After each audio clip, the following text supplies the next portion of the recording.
It's one thing to try your hardest and fail, but all sympathy I had for you goes out the window when you cause your own downfall, which is unfortunately the case for the two video game juggernauts, Sega and Nintendo, when they allowed Sony, a company who had never made their own game console before, to beat them in the 5th generation of gaming. In the early 90s, Nintendo and Sega were trapped in the greatest war in human history. You either had a Super Nintendo or a Genesis, Mario or Sonic, Zelda or Alex Kidd or whatever. At this point, it was a heated one-on-one fight to the death in the home console market. But there was one thing that changed everything: the compact disc. In 1979, Japanese and Dutch electronics giants Sony and Philips respectively worked together to come up with a new method of storing and playing audio. This would lead to the development of the compact disc, called CD for short. Alongside the development of the CD was the CD player, which would shoot a laser at the CD, and the light that reflected off of the disc would give the CD player the information it needed to play the song that was stored on the disc. CDs caught on extremely fast and were quickly becoming the way to store data by the early 90s. So naturally, game developers were experimenting with using them to run games. The first system to use CD-ROMs to play games was actually an add-on module for a pre-existing console, Nippon Electric Company's PC Engine, known as the TurboGrafx 16 in North America. In the West, this system was in a very distant third place to Nintendo and Sega's consoles, but in its native country of Japan, it performed pretty well. To further this success, NEC released the CD add-on for the PC Engine called the CD-ROM. The CD-ROM was released all the way back in 1988, only a year after the release of the base PC Engine. NEC were just as bad, if not worse, than Sega when it came to all the different add-ons and consoles they made to try and stay hip and cool. Speaking of Sega, soon they too would join in on the CD craze with their Sega CD in 1991 in Japan, an add-on for their existing Sega Genesis console. Of course, the last of the big three home console companies had their own CD project in the works too. Nintendo sought help from Sony in making their leap into the world of CDs. It seems freaking crazy nowadays, but back in the day, Sony and Nintendo were pretty cool. At least on the surface. Sony engineer Ken Kutaragi actually developed the audio subsystem used by the Super Nintendo. He did this in secret, so when the Sony bigwigs found out, they were pissed. Though luckily, Kutaragi found a sympathizer in Sony president Norio Oga, who recognized his talents and allowed him to keep his job. The Nintendo deal ended up working out, so everything was fine, and it led to Nintendo and Sony striking up a contract in 1988 to work together on a new CD add-on for the Super Nintendo, as well as a Sony console that could play both Super Nintendo and CD games. This new relationship with Sony, it made sense. Sony was big in just about every other field of consumer electronics besides video games, so getting help from the biggest video game company on the planet made sense. And for Nintendo, they wanted to use CDs for their games, so getting help from the company who invented the CD, yeah, I can kind of see how that might make a little bit of sense. But like I said, everything seemed fine until you look under the hood. The CD format that this new Super Nintendo add-on would use was called Super Disc, a new proprietary format in typical Sony fashion. Sony would have a console that could play Super Nintendo games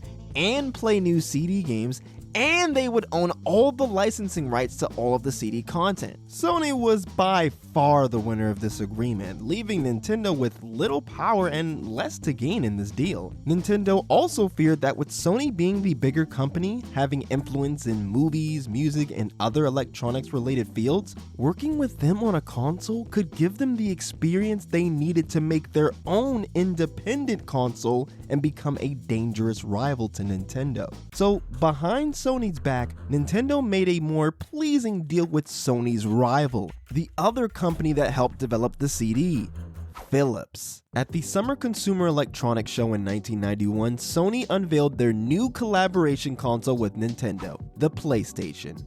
2 words, not one. And the very next day, Howard Lincoln, the chairman of Nintendo, revealed, yeah, we're working with Philips now. Apparently, Sony actually did find out about Nintendo's betrayal before their presentation was supposed to go live. but it was a bit too little too late in trying to stop the whole thing from happening. Nintendo didn't just backstab Sony, they didn't just embarrass them in front of the technological world, they left them crying at the altar while they were off playing footsies with the hot Dutch girl. This was obviously a big no-no. Nintendo faced a lot of backlash from the Japanese business community for betraying a fellow Japanese company, and Nintendo also had a ton of potential legal issues since they were already in a deal with Sony. Oh, and if I didn't mention it, Sony, they were pretty pissed off too. Considering Sony was making the Super Nintendo's audio system, they kinda had to be cordial to one another for business reasons, but Oga and Kutaragi were livid, and they were not gonna take this disrespect lightly. They didn't just want revenge.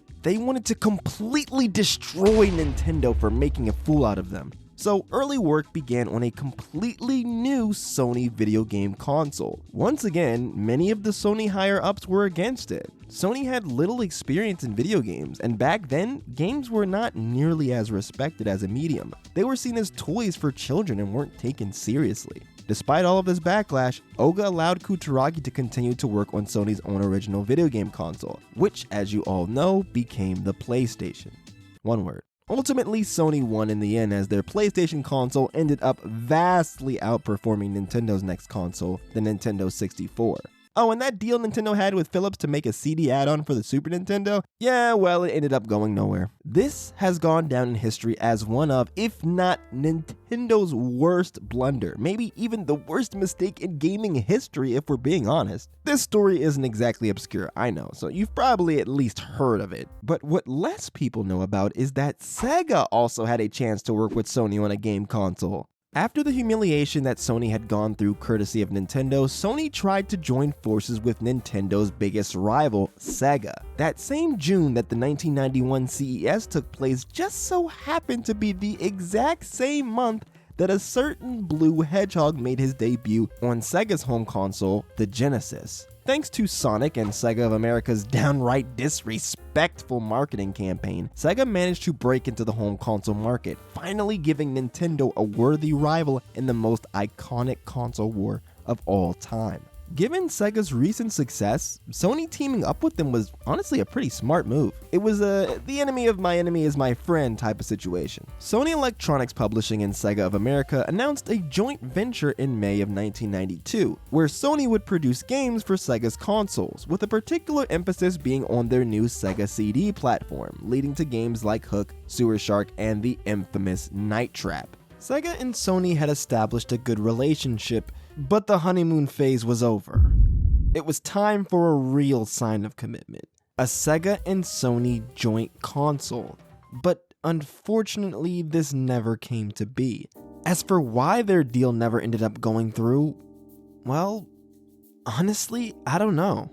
For a long time, the story was that Sony and Sega of America were down for the idea, but Sega of Japan decided not to go through with it, possibly out of spite, as Sega of Japan and Sega of America for years had tension between each other. However, there's also information that suggests Sega and Sony had differing views on how to proceed with the next generation of gaming. Sega wanted to do 2D and 3D games, while Sony wanted to primarily focus on 3D. Another thing I've heard is that the companies just really weren't all that interested in working together. That's the thing about history. A lot of it is just he said, she said. People lie, people exaggerate, and sometimes people just forget.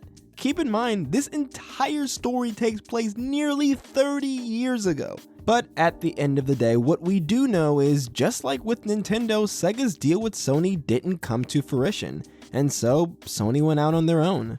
I know I gave Nintendo and Sega a hard time at the beginning of this video for not going through with their deals with Sony, but to be fair, hindsight is 2020. You could easily say at the time it was smart not partnering up with Sony. Like I said, Sony was a huge company, and it's possible Nintendo and Sega could have gotten swallowed up by working with them. Going with Sony was a gamble, as they'd never made a game console before.